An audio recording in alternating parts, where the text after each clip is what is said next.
Hey YouTube, Kira Twig here, bringing you all my Demise Armageddon Yu-Gi-Oh! Deck profile for November 2024. This is a ritual deck focused on destruction and destroying as many cards on the field as possible using the different Demise and Rain ritual monsters that we have in the deck, going for more of a pure ritual build using the newer versions of the monsters we got from Cybernetic Horizon and some of the older cards from the Shadow of Infinity booster set as well. If you're looking for a, underworld boss monster theme type of deck, this is definitely the deck to consider. So without further ado, let's go ahead and get started with the deck profile. So we'll go ahead and start off with the actual ritual monsters.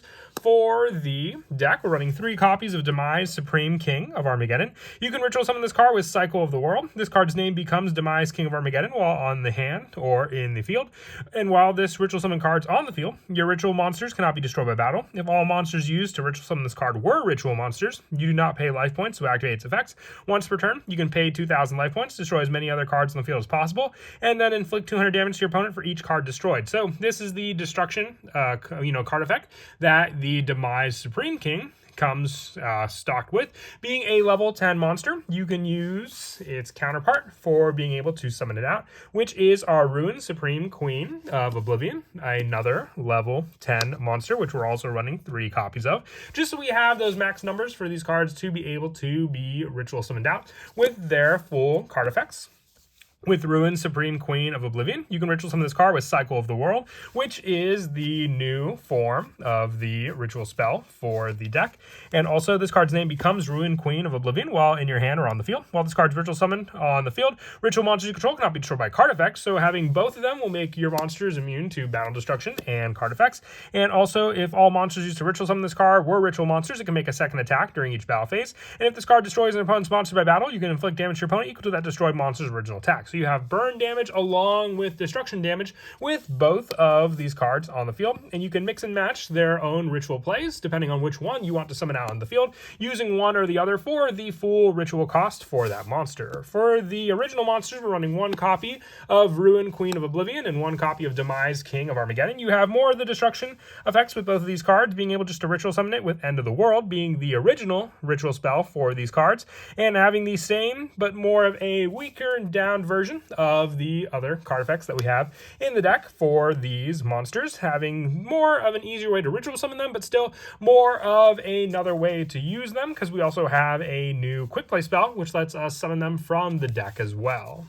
And for other ritual support, we run 3 copies of Manju of the 10,000 Hands. When it's normal or flip summon, you can add 1 ritual monster or 1 ritual spell from your deck to your hand. So Manju just helps getting us that search power that we need to be able to add either our ritual monsters or our ritual spells from our deck to our hand, with the same premise with our Diviner of the Herald, which we're also running 3 copies of. Because with Diviner, we can send cards like Herald of the Arclight and then gain that additional effect, and search with this card depending on the card we want to add from our deck to our hand. And also for additional search power, I'm running a small incantation lineup just so we have more monsters to use for the ritual search and setup. 2 copies of Talismandra, 1 copy of Candle, Pencil Plume, and Bookstone. Using all of these for their special summon setup. Most of the time you won't get the full card effect for the monsters, but having search power, whether it be add back power from the graveyard or search power from the deck, to be able to add these monsters from our deck or graveyard to our hand to then be able to use, with also the 2 copies of Chalice Slime just for the reveal and special summon power of these 2 cards, being able to then use our special summon power for our incantation monster, and then depending on which one we special summon, being able to grab that search effect for them also. For the spells, I want to run ideally 2 copies of End of the World and 2 copies of Cycle of the World, or you can even go 3 in 1. Sadly, I only had the 1 copy of Cycle of the World, so this would be the proper numbers that I'd want to run in the deck for each, with End of the World being able to use to ritual summon Ruin Queen or Demise King, and then using to tribute monsters from our field whose total levels equal the level of the ritual monsters we are attempting to ritual summon. This is where the incantation monsters come in handy, being able to summon out the exact numbers we need for them, or using Demise Demise or Ruin exactly to summon out those cards. With Cycle of the World, being able to ritual summon Ruin Queen of Oblivion or Demise King of Armageddon as well, but also being able to tribute monsters from whose total levels equal or exceed the level of the ritual monster we ritual summon, and also being able to use those cards since they count as Ruin, Demise, King, and Queen. We can use them in our hand as well for the summon of those cards using Cycle of the World. And during our main phase, skip the turn this card is sent to the graveyard. You can shuffle this card into the deck to add one End of the World from our deck to our hand. And also for the fact that End of the World can count to use to summon those cards as well. Demise and Ruin do count as the name of those cards as well in our hand or field, so they can also be used with this ritual spell to be able to summon them out to the field also.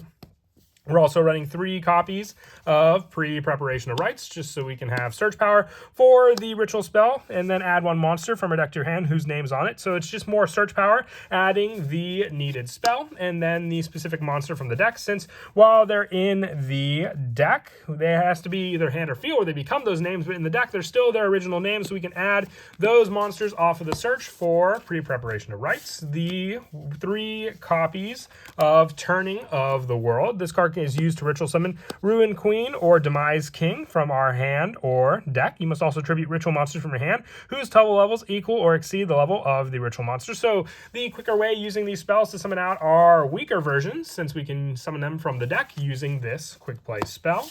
The one-ofs, before we get to them, we run also 2 additional copies of Preparation of Rites. Now, the only search we can get with this card in the deck is our Chalice Slime, but being able to, use this card for the reveal and then discard 1 card to special summon the incantation monster just gives us more of a search into a search for us to use, with our one-ofs being 1 copy of Call by the Grave and the 1 copy of the field spell Breaking of the World for more of the draw power and destruction that can be used as well if Ruin or Demise King is ritual summoned to the field, and being able to adjust the levels shown for a ritual monster we control and 1 ritual monster in our hand. That level adjustment can help to get out some of the bigger monsters using those exact levels that we need on the field. For the traps, 2 copies of the Renewal of the World. When it's activated, banish 1 ritual monster from your deck. You can send this card to the graveyard, activate 1 of these effects, tribute 1 monster from your hand or field, or shuffle 1 ritual monster from our graveyard into the deck whose levels exceed or equal the level of the monster banished, and then ritual summon that banished monster, or add the monster banished by this card effect to our hand. So more search power, but also it's mostly just used for that ritual setup of the monster we banished, with the last of our traps being 3 copies of Infinite Impermanence, just an additional hand trap spot since most of the main deck is focused on the ritual engine to be able to summon out our bigger boss monsters. For the extra deck, for the Diviner of the Herald lineup, 1 copy of Garura, 1 copy of Elder Entity, and 2 copies of Herald of the Arclight, depending on what we send off of that card as well, because then our increase for that monster's level, Diviner, if it sends Garura, can become a level 8 needed for the tribute for the ritual play. The 1 copy of number 38, the 1 Gustav Max, and the 1 Typhon. For our Xyz monsters, some of the overlay if we have the need to go into a spell negation or more burn damage play. And then for the Link monsters, 1 copy of Dynamondo, 1 Dark the Dark Charmer, 1 Nightmare Phoenix, 1 Nightmare Cerberus, 1 Moon the Closed Heaven, and the 1 IP Masquerena, with our other Link monsters being the 1 copy of Nightmare Unicorn and the 1 copy of Underworld Goddess of the Closed World.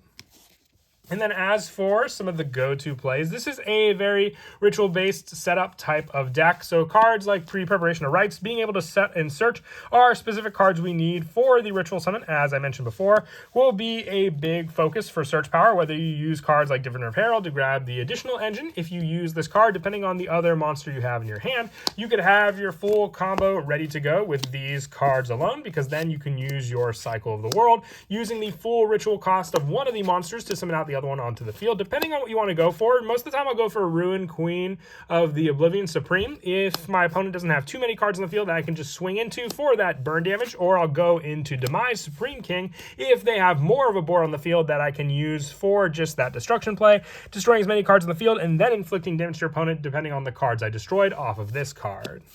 But that is it for the deck profile. I hope you all enjoyed. Like I said, been wanting to update this deck for a good while. Just had to finally get around to collecting up the cards I wanted. I know there's a lot of other ritual monsters for this deck, but the bigger boss monsters, I would say, are just some of the better ones to fully focus on entirely. And as always, until next time, please don't forget to leave a like and subscribe, and Kira Twig out.